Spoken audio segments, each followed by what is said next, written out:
Hi, everybody, and welcome to the BMS podcast. We all have different perspectives on health, disease, and illness that are all shaped by our socio-cultural environment. The aim of this podcast is to raise awareness on different socio-cultural belief systems toward health and promote culturally sensitive approaches in our Western secular environment.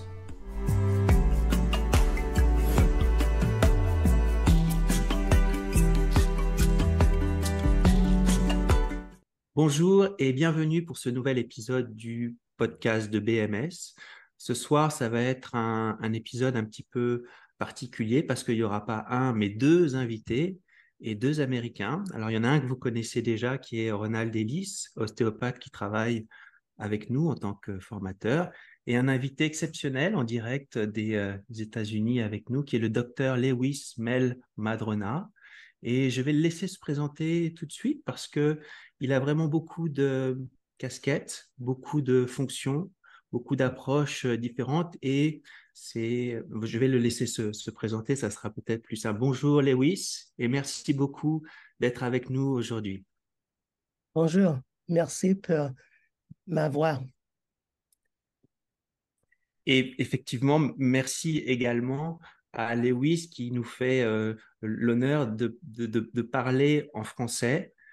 Parce que l'idée de ce podcast, c'est de parler de la culture amérindienne, des soins intégratifs, de la médecine narrative, de la médecine psychiatrique également, donc des domaines d'expertise de Lewis, mais de parler de tout ça à un public européen qui ne connaît pas forcément la culture amérindienne, donc un public européen francophone. Donc merci également de faire de faire cet échange avec Ronald et moi en français.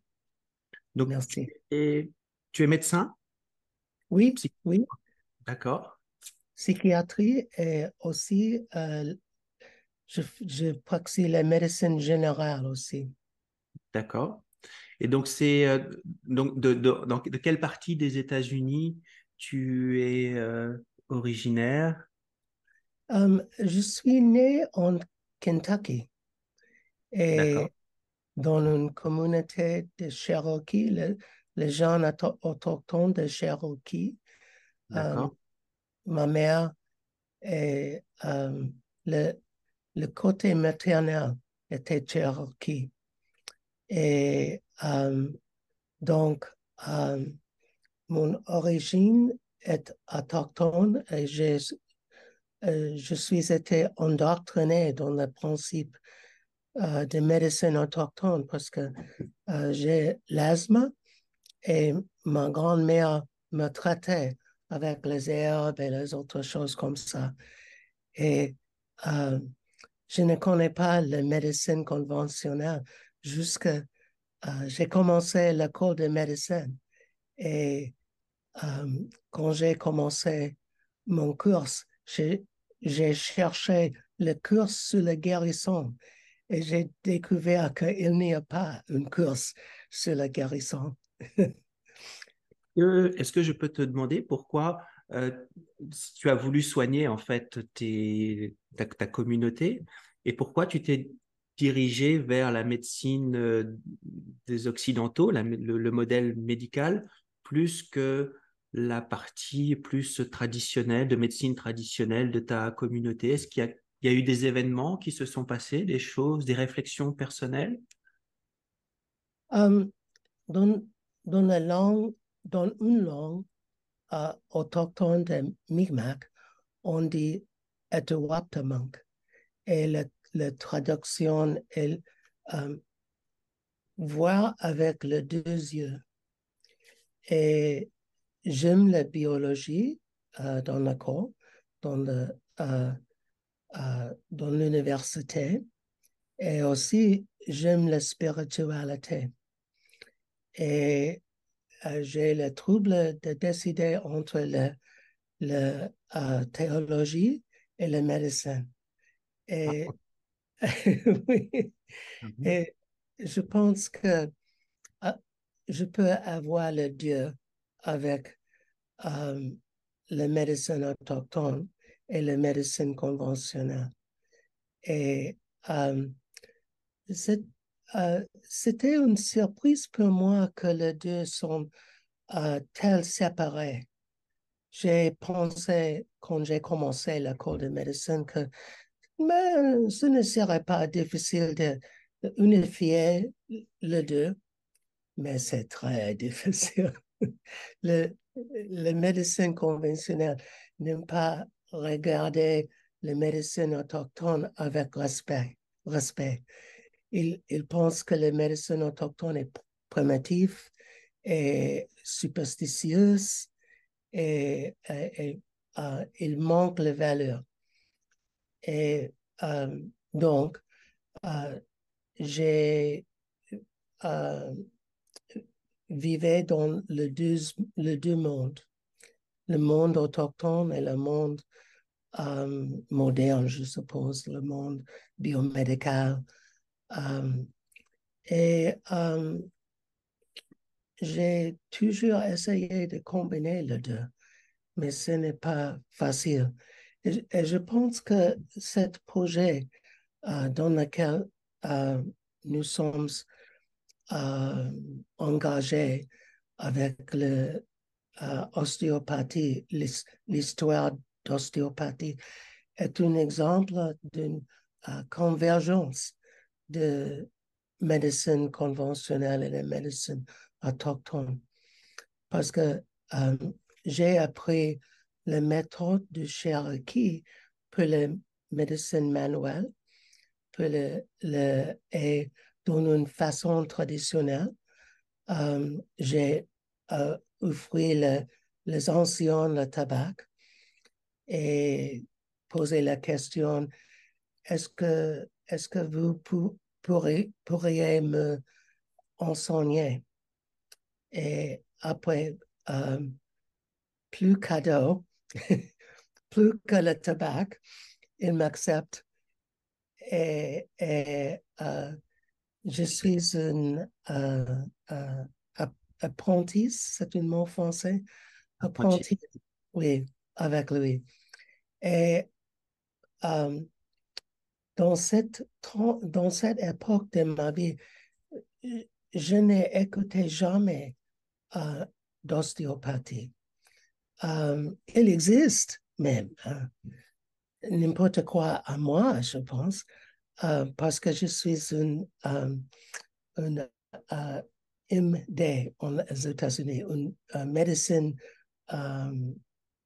conventionnelle. Et quand j'étais dans l'école de médecine, l'ostéopathie n'est pas le respect qu'elle a aujourd'hui.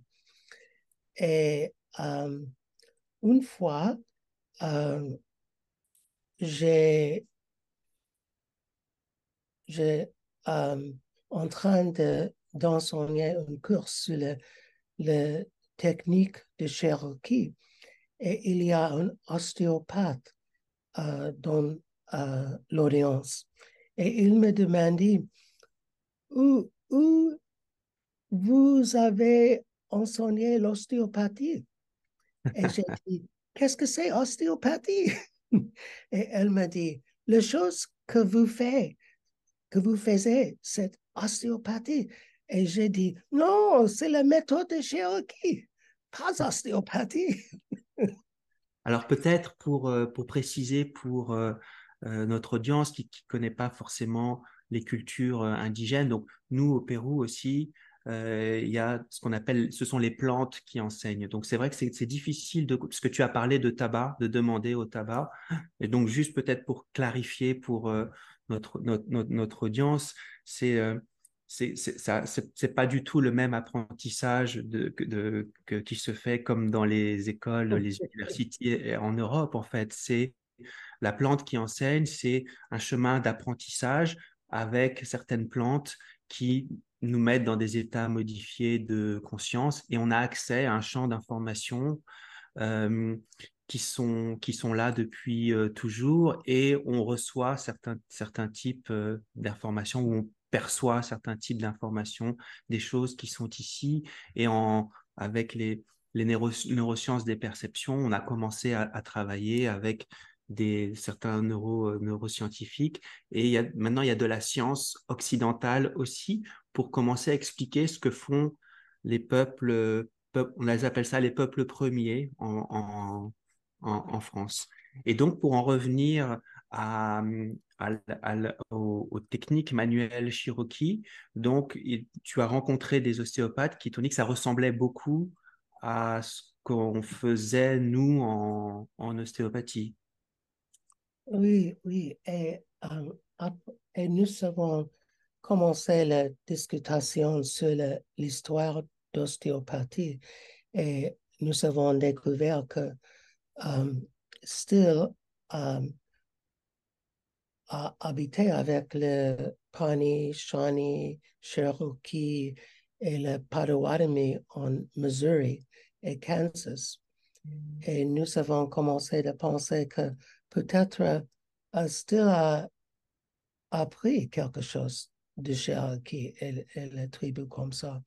Mais je dois dire aussi que j'ai oublié de mentionner que le tabac est les herbes les plus sacrées dans l'Amérique du Nord. Et c'est représente l'os de ta mère originale.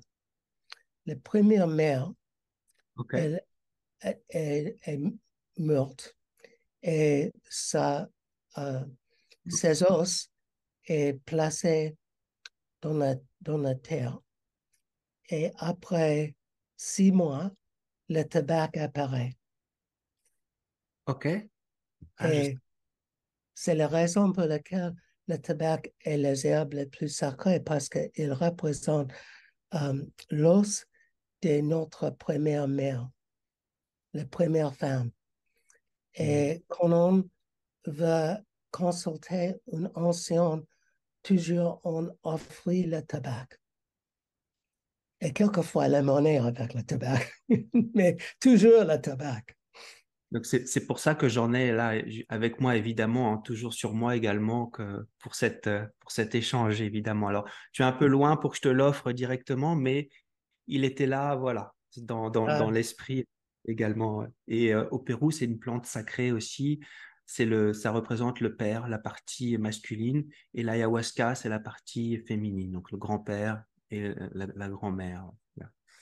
Et donc, je dirais, il y a, pour des personnes, en fait, qui nous écouteraient, qui diraient, euh, oui, il y a les Cherokees manipulaient, mais les Égyptiens manipulaient dans toutes les cultures, il y avait des manipulations.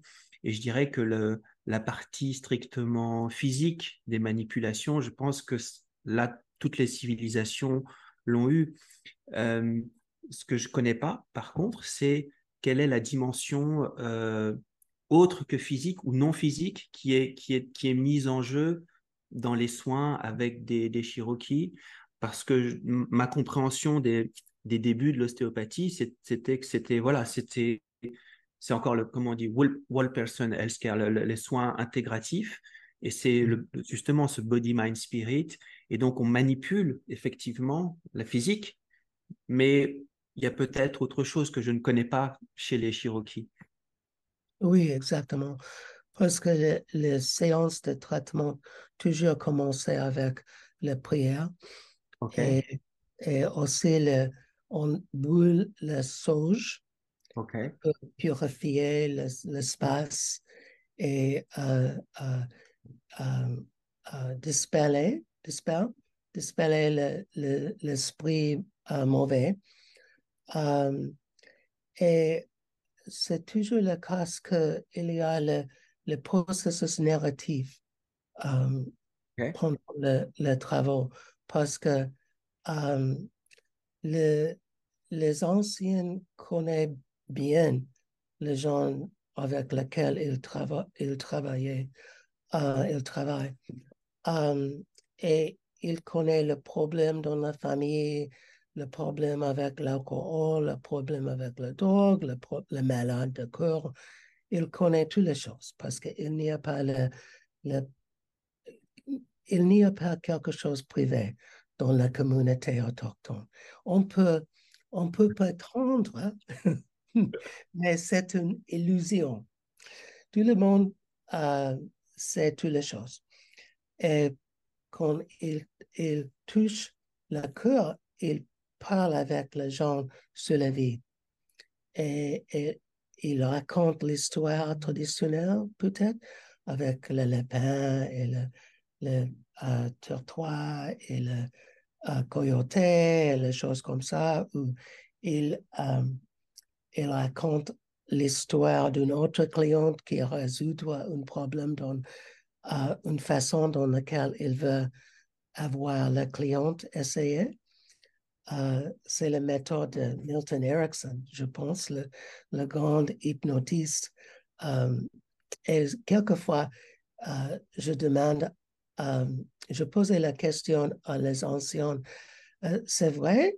Et quelquefois, il dit, non, j'ai construit une histoire pour les clientes pour illustrer la transformation. Et je crois que tu as écrit plusieurs livres et articles sur justement la médecine narrative. Est-ce que tu peux peut-être nous en dire un peu plus sur ce que c'est donc là, sur ce que c'est, donc je le comprends dans la communauté, des communautés autochtones, mais est-ce que tu l'utilises là, par exemple, je sais que tu es à l'hôpital en ce moment, tu l'utilises aussi sur des patients qui n'ont pas cette culture autochtone? Est-ce que ça leur parle aussi à eux? C'est difficile d'utiliser dans l'hôpital, mais Ouais. quelquefois c'est possible parce que euh, il y a une jeune femme qui a prendre un surdosage de médicaments après le conflit avec le petit ami. Et je raconte l'histoire d'une musicale que j'ai vue le, la fin de semaine dernière en New York City. Il s'appelle Juliette et, et il est une euh, réformation de Roméo et Juliette dans laquelle la femme de Will Shakespeare vient à la théâtre et demande que la fin de l'histoire change. Parce Ah, que une femme moderne ne prendre sa vie sur un jeune homme qu'elle a connu pour seulement 4 jours. Et, ok. et je raconte cette histoire à la jeune femme dans mon bureau. Et, Hmm. et il me dit, ah, je comprends. Dois-je dire quelque chose plus? Et elle me dit, non, je comprends. Pas suicide sur un conflit avec une petite amie. Hmm. Donc, Oui, le, pour en revenir à, à, à l'ostéopathie, au début de l'ostéopathie, donc la première école fondée par Steele, c'est 1892, avec donc les interactions, alors évidemment avec des peuples autochtones, mais il y a eu d'autres interactions avec d'autres choses qui sont déjà connues. La seule chose qui n'était pas connue, c'était cette interaction-là avec les autochtones parce que c'est une tradition orale, de ce que j'ai compris, et il y a très peu de choses écrites, tangibles. Et un point important, c'est que voilà, en 1910, il y a eu le rapport Flexner sur l'enseignement de la médecine aux États-Unis. Et à partir de là, on a décidé que c'était le modèle biomédical, biologique, qui serait la science. Et que oui, donc tout ce qui ne pouvait pas être objectivé, mesuré, ça serait de la charlatanerie, quackery. Euh, donc, tout ce qui allait prendre la partie, intégrer la partie émotionnelle, spirituelle, qui sont indissociables des cultures autochtones, de la pensée autochtone. Bah, voilà, donc c'est à partir de ce moment-là où l'enseignement de l'ostéopathie, l'enseignement de l'homéopathie, l'enseignement de toutes ces thérapies euh, alternatives, ont été déclarées alternatives puisqu'il y avait ce modèle-là. Est-ce que ça a eu des impacts aussi sur la médecine traditionnelle amérindienne à ce moment-là? Ou... Um, la médecine amérindienne n'accepte le l'autorité n'accepte jamais la médecine amérindienne parce que euh, ces gens ont considéré primitif et il est pire d'être un Amérindien qu'un esclave, un esclave noir dans l'époque de Still. Et le respect n'existe jamais. Et euh, il continue avec le Flexner rappeur, la médecine amérindienne ont considéré euh, euh, il manque la valeur. Il est très primitif, les herbes sont mauvais, la manipulation avec les mains sont mauvais, toutes les choses.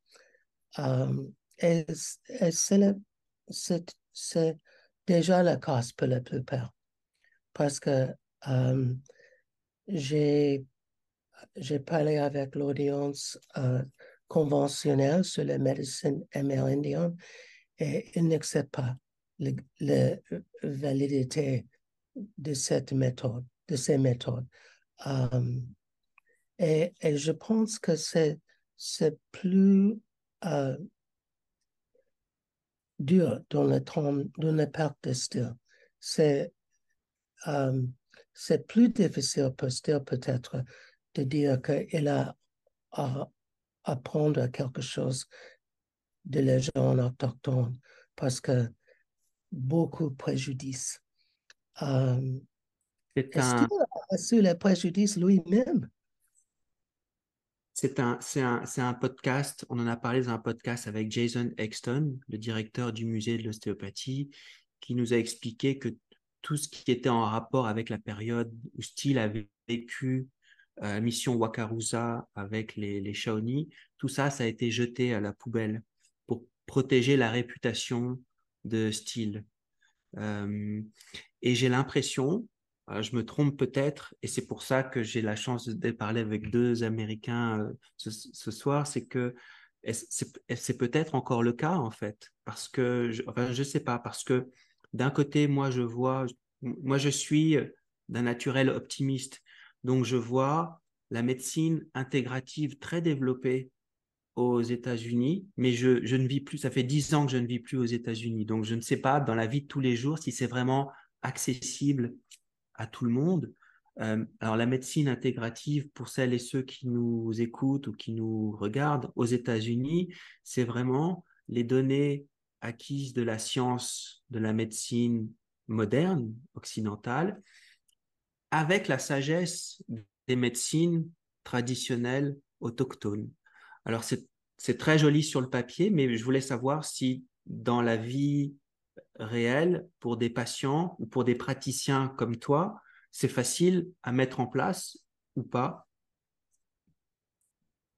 Pour les gens avec la monnaie, c'est facile parce que le gouvernement ne paye pas pour la médecine complémentaire, OK. euh, seulement pour la médecine conventionnelle. Et par exemple, je consulte avec le programme en médecine complémentaire de Andy Weil à l'Université d'Arizona. Et euh, pour la plupart, ils traitent seulement les gens avec la monnaie, les riches. Et je pense qu'il y a un peu différente ici en Maine, où j'habite, parce que l'ostéopathie est très populaire en Maine. Mais D'accord.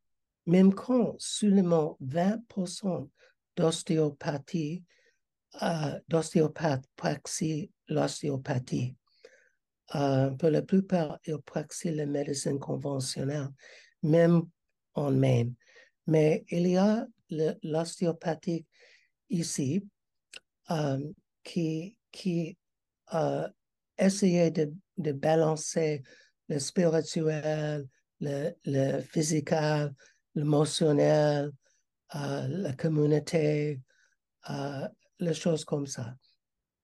Et j'ai un bon ami, un co-auteur de notre article, Josie Conti, qui est la directrice d'un programme pour enseigner l'ostéopathie, l'ostéopathe qui a déjà un diplôme de médecine. Le programme, le post-graduate, on dit post-graduate en français. Et donc, il concentrait sur les choses comme ça, le spirituel, l'émotionnel, le physical, la communauté. Mais pour la plupart, ce n'est pas le cas dans la médecine conventionnelle. C'est difficile de pratiquer comme ça. Parce que l'institution veut avoir la visite vite pour gagner plus de monnaie et c'est toujours un problème pour les praticiens.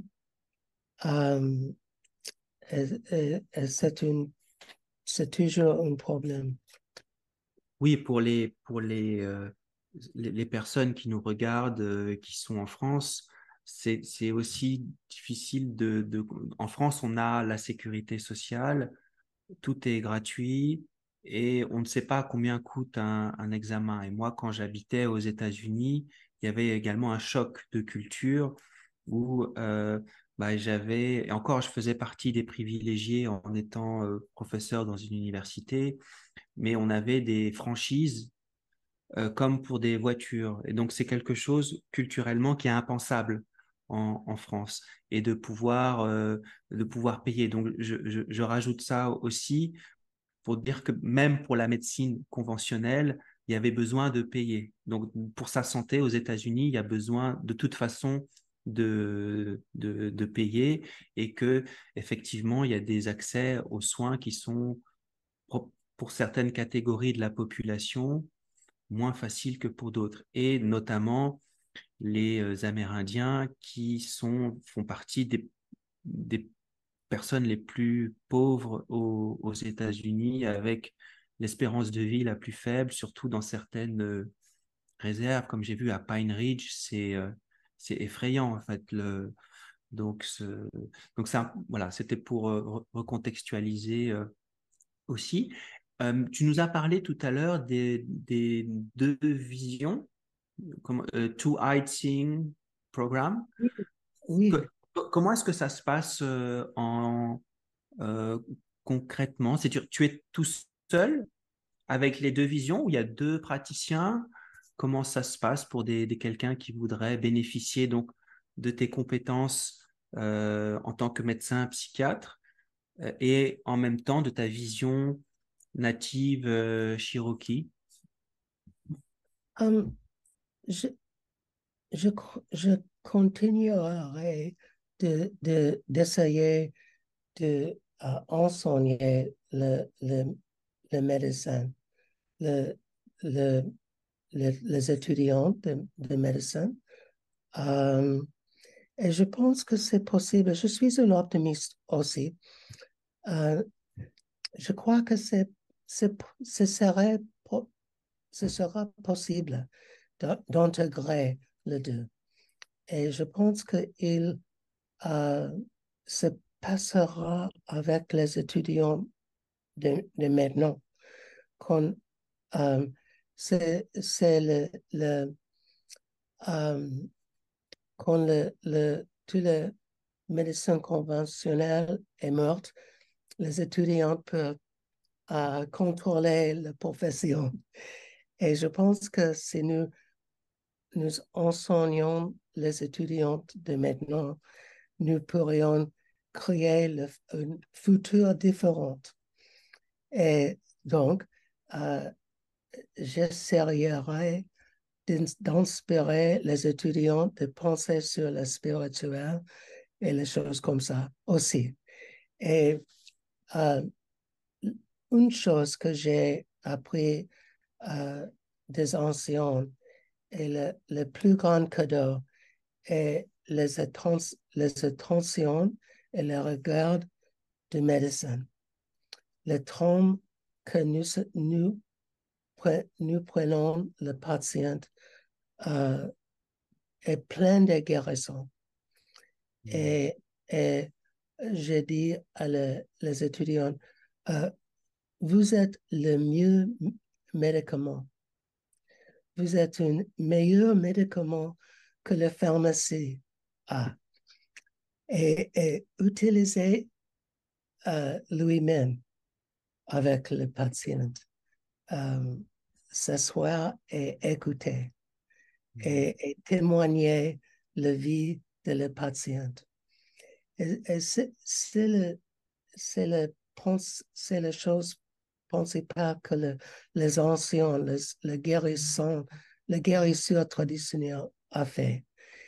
Ils écoutent sans jugement et sans interprétation.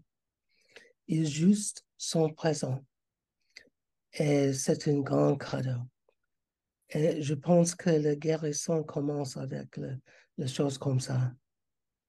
Et Mm. les étudiants peuvent pratiquer cette méthode dans l'hôpital. Je crois reconnaître des concepts importants chez les Amérindiens de cette notion de cycle, de certes qu'il y a pour qu'il y ait quelque chose de nouveau qui naisse, l'ancien doit mourir, et cette notion aussi de transmettre, c'est-à-dire que peut-être effectivement euh, ces deux visions, on ne pourra pas forcément les faire comme on le voudrait nous, mais les étudiants, les collègues avec qui on interagit, voilà, ça peut germer dans leur tête et faire en sorte que les générations d'après puissent l'utiliser. La médecine moderne devient de plus en plus technique. On détecte des maladies de plus en plus tôt. On a fait des progrès énormes euh, pour ceux qui ont les moyens, qui ont la monnaie, comme tu l'as dit. Donc, je parle en Occident, mais ça répond pas à toutes les demandes de nos patients, toutes les pathologies fonctionnelles où la biologie est normale, mais les personnes sont en souffrance, les personnes sont en douleur. C'est là où, de toute façon, les patients vont aller chercher quelque chose de différent et on revient à, à des choses plus simples, plus naturelles sur l'observation de la nature, sur écouter l'histoire de son patient. Et ça, ben, on revient au point de départ de l'ostéopathie. Nous, c'est pour ça que, bon, on me dit que je suis un peu provocateur, mais nous, on parle de révolution parce que la révolution, c'est revenir au point de départ de l'ostéopathie avec un homme qui a combiné les connaissances médicales de son temps avec les sagesses amérindienne, entre autres, qui étaient là, en fait. Et donc, c'est vraiment cette vision interculturelle qu'on essaye, nous, en tout cas, de développer ici. Est-ce que c'est Oui, quelque chose qui qui est, qui se développe aussi aux États-Unis ou c'est pareil, c'est restreint sur un groupe de praticiens? Parce que je sais que tu donnes aussi des formations spécifiques. Est-ce que c'est quelque chose qui est populaire euh, auprès de certaines catégories de professionnels ou...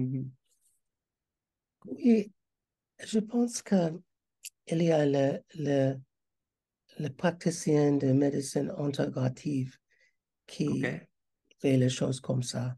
Euh, le, le, la médecine qui a assisté le programme d'Université d'Arizona il fonctionne plus comme ça.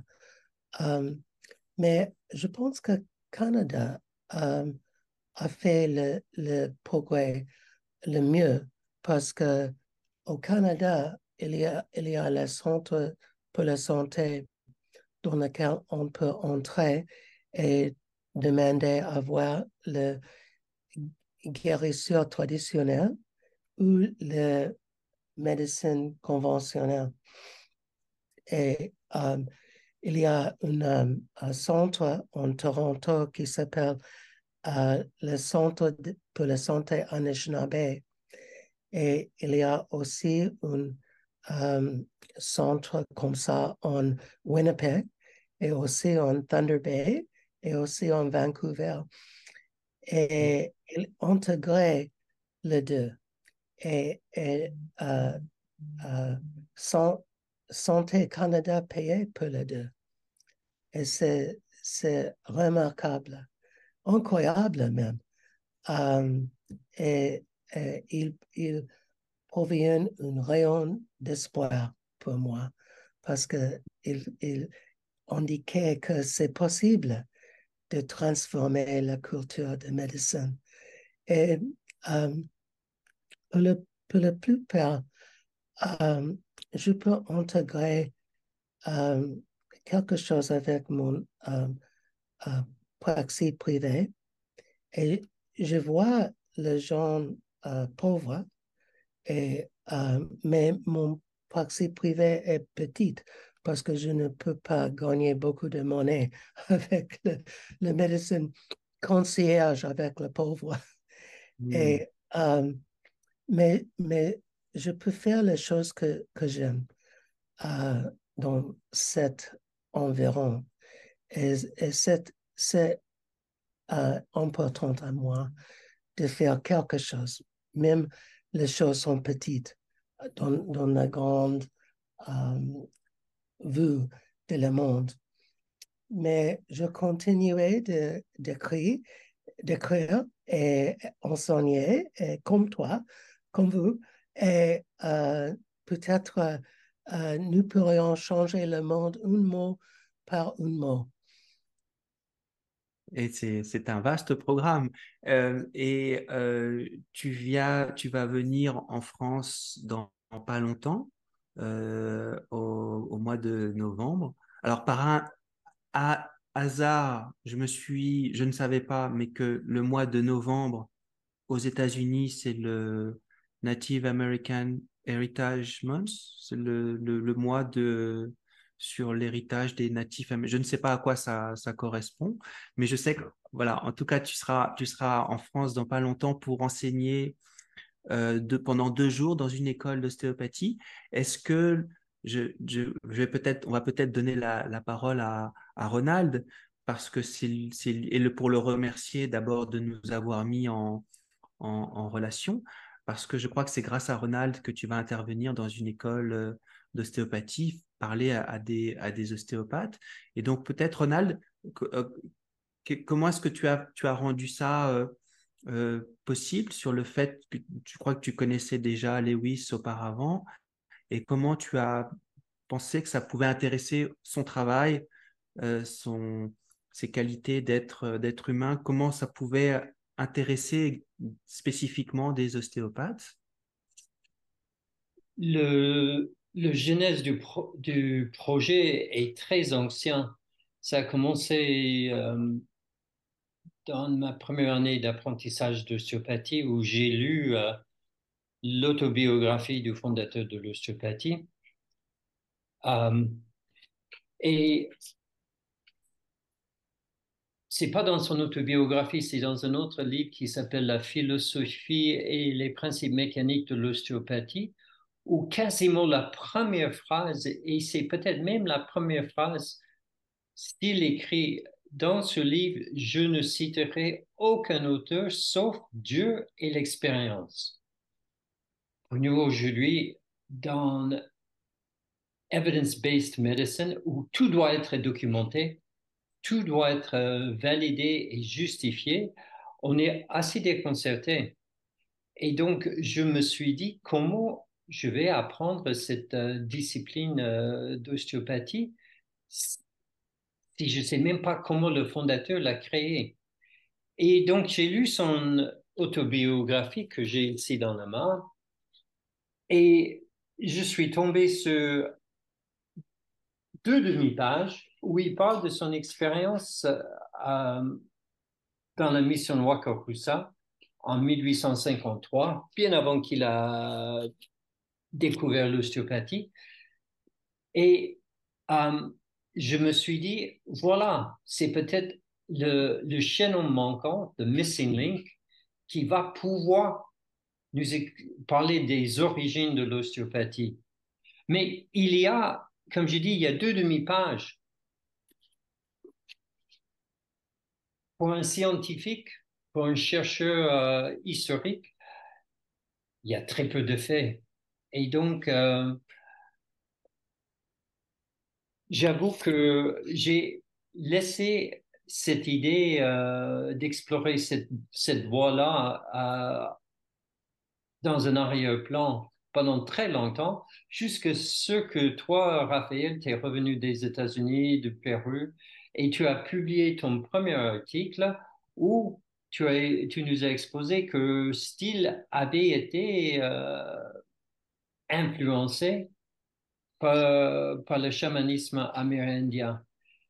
Et, et si vous vous rappelez, j'ai fait partie de ton tout premier stage et j'étais très, très intéressé par ça. Mais comme je viens de dire, on ne peut pas le valider avec, avec les faits qu'on a à notre disposition.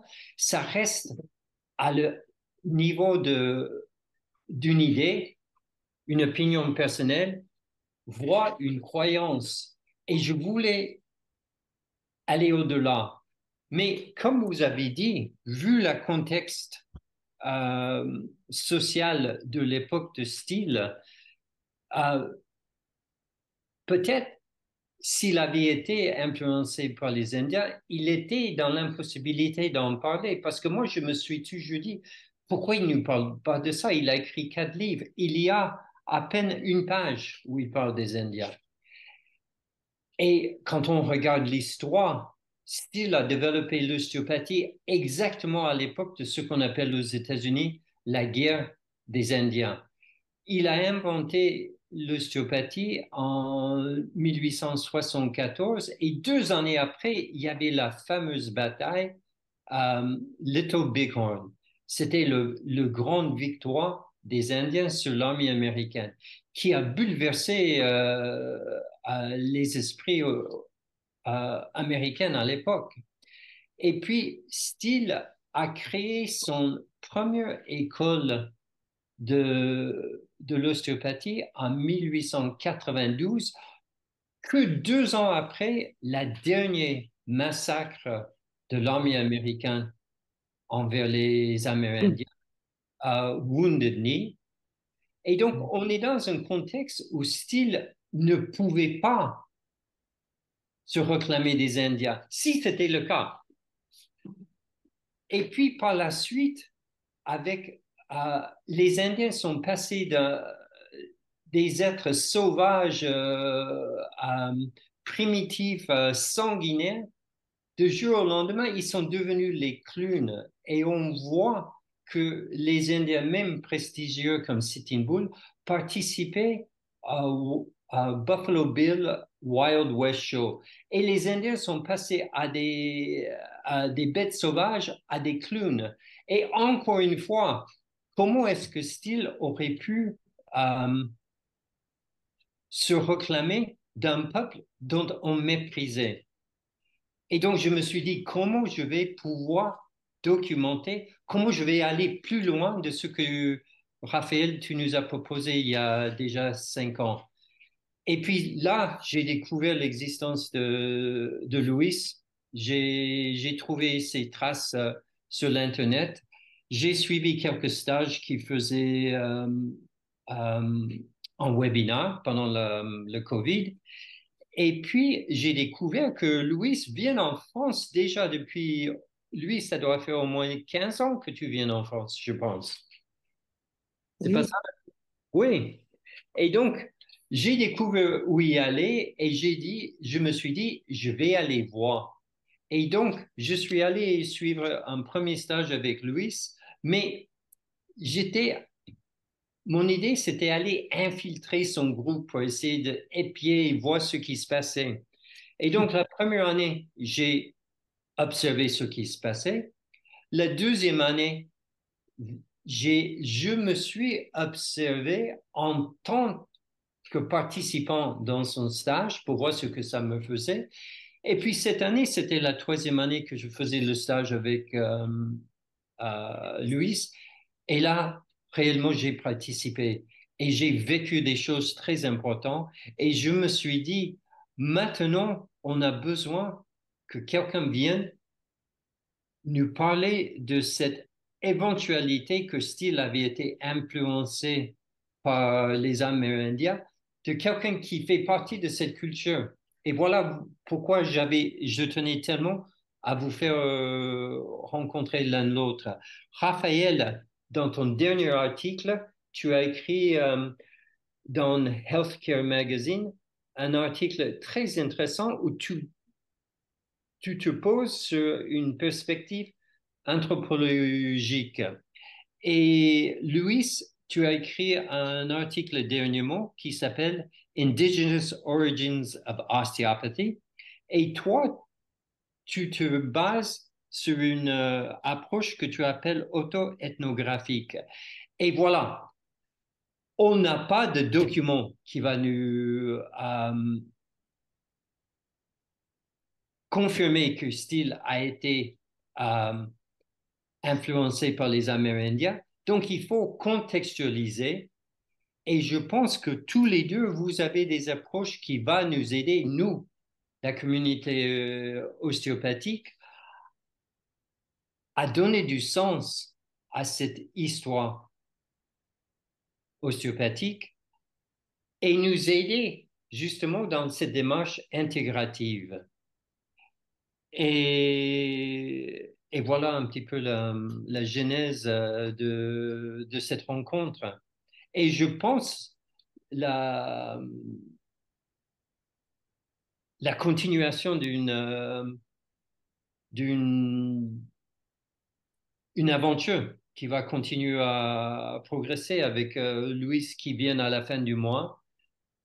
Il y a effectivement, Raphaël, vous avez dit, le stage est déjà complet. Il y a même une liste d'attente. On aurait peut-être pu faire 2 stages, mais on verra ça pour une autre fois. Et je pense que c'est très important qu'on expose à d'autres ostéopathes ces idées, puisque j'ai dit, et j'espère que je ne vais pas vous choquer ni l'un ni l'autre, vous avez chacun une opinion qui frise une croyance, et pour que cette opinion, cette croyance devienne euh,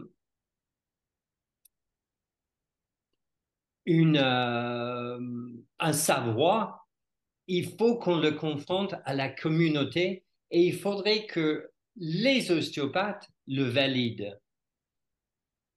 Et voilà oui. le projet. Et je pense que si je peux influencer Ron, les gens autochtones de Wakarusa Mission peuvent influencer Still.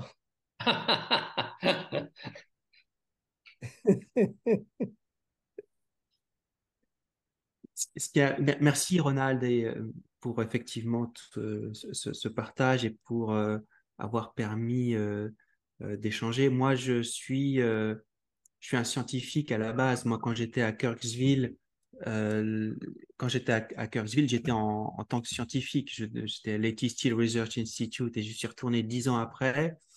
C'était pour quelque chose de complètement différent. Et quand je suis retourné au musée de l'ostéopathie, il y avait une aile différente et donc avec l'interaction de style avec les Amérindiens, avec différents tapis sur lesquels il travaillait, il soignait ses patients avec différentes herbes, ses sacs, etc. Donc, je comprends qu'on puisse l'interpréter comme une croyance. C'est simplement une culture qui est différente et c'est une culture de tradition orale. Euh, de ce que j'ai compris. En tout cas, au Pérou, les chamanismes péruviens, c'est une culture de tradition orale. Il n'y a pas de livre pour expliquer comment on utilise les plantes, comment on soigne quelqu'un. On va à chaque fois rentrer dans des états avec certaines plantes pour aller soigner les gens. Donc, les preuves que tu pourrais attendre, ce sont plutôt des méthodologies d'anthropologues. Les anthropologues sont des Occidentaux qui vont vivre, habiter, partager le quotidien pour comprendre comment vivent d'autres peuples. Et il y a des anthropologues qui euh, reviennent et qui, avec des méthodologies bien précises et qui publient des articles, dont David Dupuis, avec qui on a écrit le dernier article.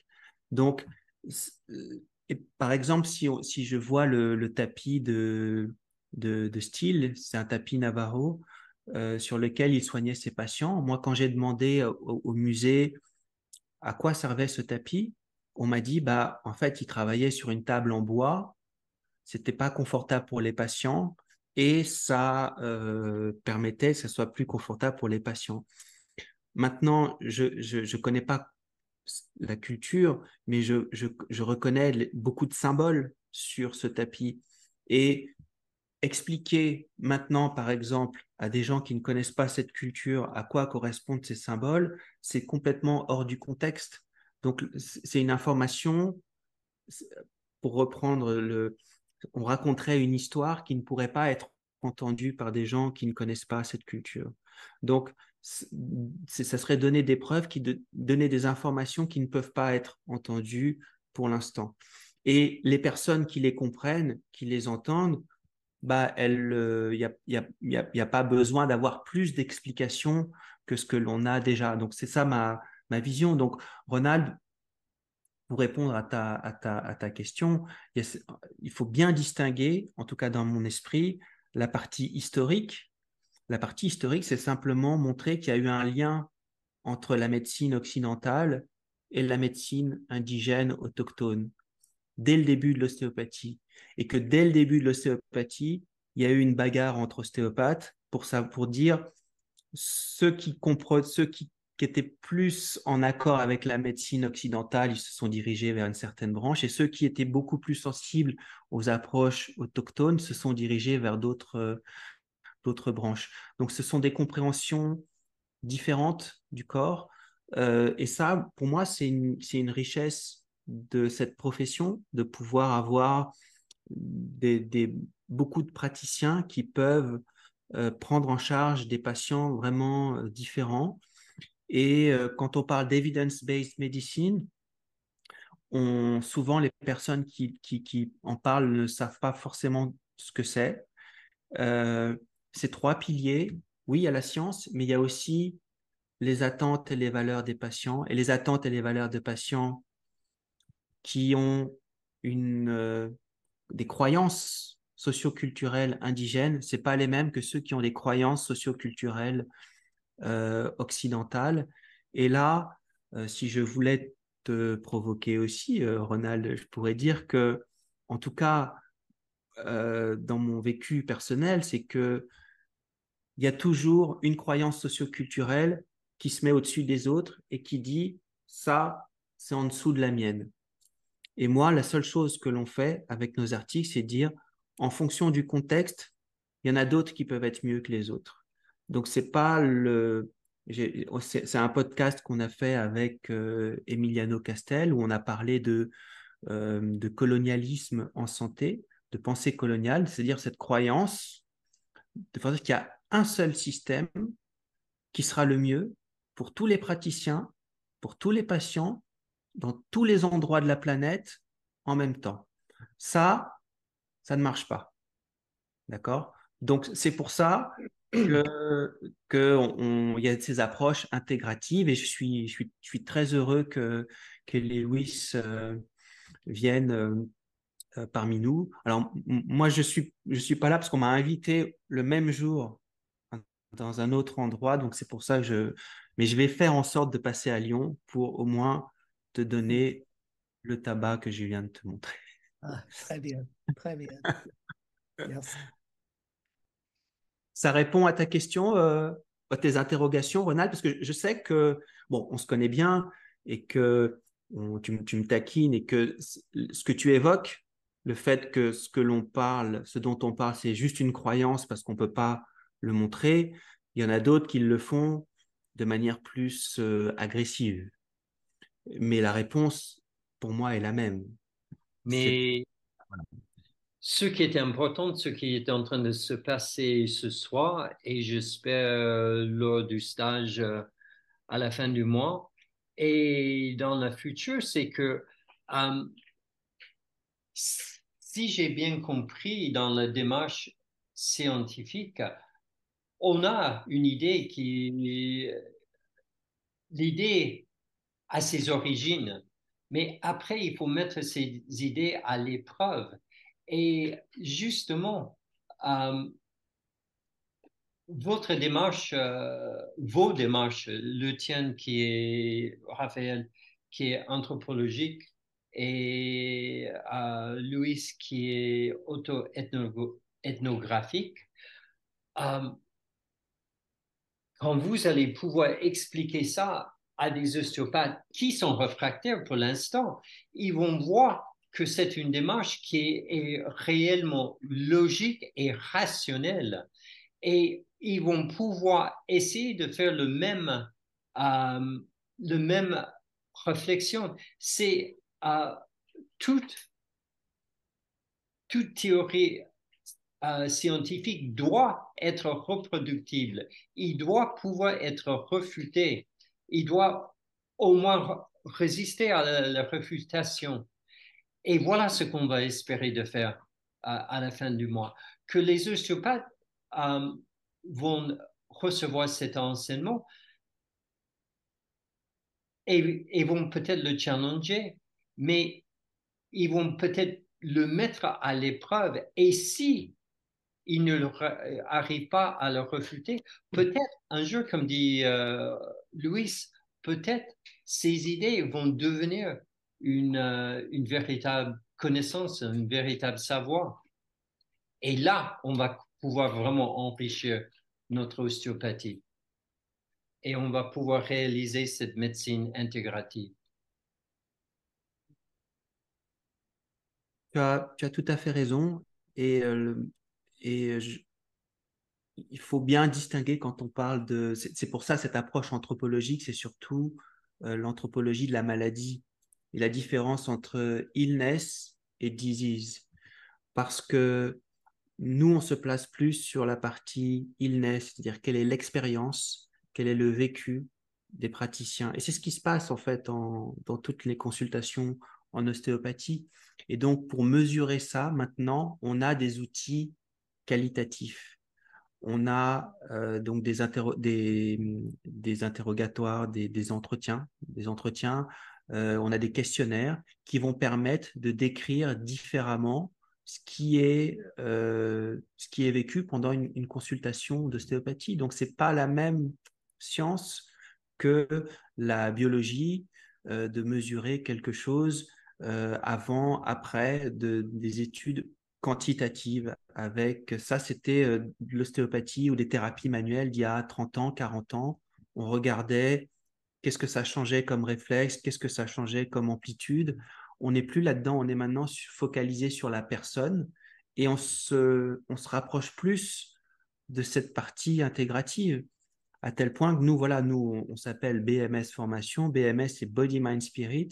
C'est un principe de l'ostéopathie qui a été réintroduit aux États-Unis en 2002 et qui n'est pas encore défini, qui n'est pas encore expliqué. Il y a eu le mois dernier un congrès à Kirksville sur ce thème du body, mind, spirit. Donc, les ostéopathes commencent à s'en occuper maintenant. Et donc, le fait qu'il y ait des principes occidentaux que tout le monde connaît et un principe qui est issu des... Ils l'ont réintroduit, ils le gardent, c'est encore là aujourd'hui. Pour moi, qui suis très optimiste, comme toi, Ronald, et comme toi, Lewis, ça montre que la porte est ouverte pour explorer des approches intégratives où on peut inclure la dimension existentielle en santé, ce qui ne se fait pas dans la médecine occidentale, sauf en fin de vie, dans les soins palliatifs, où c'est très bien décrit. Mais ça se fait tout le temps et on se rapproche de ce que nous disait Lewis au tout début de notre entretien, c'est-à-dire que tout se sait dans la communauté et que voilà, avoir quelqu'un de sa famille, l'influence de sa famille, l'influence de ses émotions, l'influence de notre environnement, ça a autant d'importance que la partie strictement physique. Donc, mais voilà, notre travail, il a commencé, nous, il y a seulement 5 ans, et on a juste simplement connecté les choses. OK? Oui. À connecter la partie historique, anthropologique, scientifique. Ensuite, tu as raison, Ronald, il faut le tester sur des patients. Il faut faire des études cliniques. Et ça, bah ça, ce sera, si j'ai le temps, je le ferai. Sinon, bah, ça sera la génération d'après. Hein. C'est pas un problème. Mhm. Et je pense que c'est la chose, ça veut dire, still, quand on dit, on doit regarder les choses avec les yeux indiens. C'est le body, spirit, le cœur, l'esprit et les émotions et les choses comme ça. Et je pense aussi, je sais que nous devrions terminer tout à coup, mais une chose plus, je pense euh, on peut utiliser le concept de l'expérience vivée dans le sens de Merleau-Ponty et phénoménologie pour la consultation ostéopathique. Par exemple, c'est la bonne donnée, le sentiment que j'ai ressenti dans mon cœur pendant que j'ai placé mes mains dans le cœur d'un autre. C'est bonne donnée. Et on doit examiner toute l'expérience vivée en process de consulter avec une patiente. Et je pense que c'est la chose que Still va dire avec le regard indien. Hmm. Et ce qui est fantastique, c'est qu'il y a aujourd'hui un questionnaire validé qui s'appelle le PPMO, Perception Measure Osteopathy, qui est un questionnaire avec une dizaine de questions qui permet justement de mesurer cette expérience-là. Donc, tu nous parles de la vision indienne de style, mais pour répondre à Ronald qui veut plus comment on traduit ça dans notre langage d'aujourd'hui, un langage scientifique qui soit compréhensible pour les autres praticiens et puis qui puisse être compris par plus d'ostéopathes qui ne connaissent pas cette culture, eh ben, tout est là pour commencer voilà, à réfléchir sur des choses beaucoup plus cliniques, pour collecter des données qui permettront d'avoir effectivement des meilleurs niveaux de preuve et de donner plus de force à ce message intégratif. Mm. Je crois qu'on arrive à la fin de cet échange. En tout cas, merci beaucoup pour votre participation à tous les deux. Est-ce que, Ronald, tu aurais un dernier mot? Et puis, pareil, Lewis, je vais vous laisser conclure. Ronald, tu as quelque chose à nous dire? Merci encore hein, de m'avoir présenté à Lewis. Et puis, merci à Lewis pour la gentillesse d'avoir fait cet échange en français. Euh, Je veux juste vous remercier tous les deux d'avoir accepté de vous rencontrer. J'ai toujours cru que vous avez plein de choses à dire, que vous travaillez sur les mêmes sujets avec un léger angle différent. Vous gravez la même montagne, mais pas la même face de cette montagne. Et je trouve que c'est très beau ce que vous faites tous les deux. Et évidemment, si tu viens à Lyon, Raphaël, quand Louis est là, on ferait un plaisir de se voir tout le monde. Et Louis, bah, on t'attend avec impatience. Comme Raphaël a dit, le stage est complet. Il y a une liste d'attente. Et il y a plein de gens qui ont très, très envie de te rencontrer. Je crois qu'on va passer un bon moment. Mm. Mais on va te titiller un petit peu. On veut bien te mettre à l'épreuve, Louis. Un dernier mot Avec à plaisir. moi. Avec plaisir. On ne doit pas remuer le grand mystère de le processus de guérison. Ah, L'espace pour la science et le grand mystère, les deux. Merci beaucoup pour cette parole pleine de sagesse, vraiment sur ce contexte culturel amérindien. J'espère vraiment que nos auditeurs auront l'envie de connaître un petit peu plus. Lewis, tu nous mettras les liens pour tes livres, pour tes stages, sur ton site internet, pour les personnes qui veulent savoir plus d'informations sur ton travail spécifique et qui pourront pas se rendre à Lyon ce mois, mais probablement à d'autres moments. Merci encore Ronald, merci encore Lewis pour votre temps et à très bientôt. Au revoir. Au revoir. merci. Au revoir.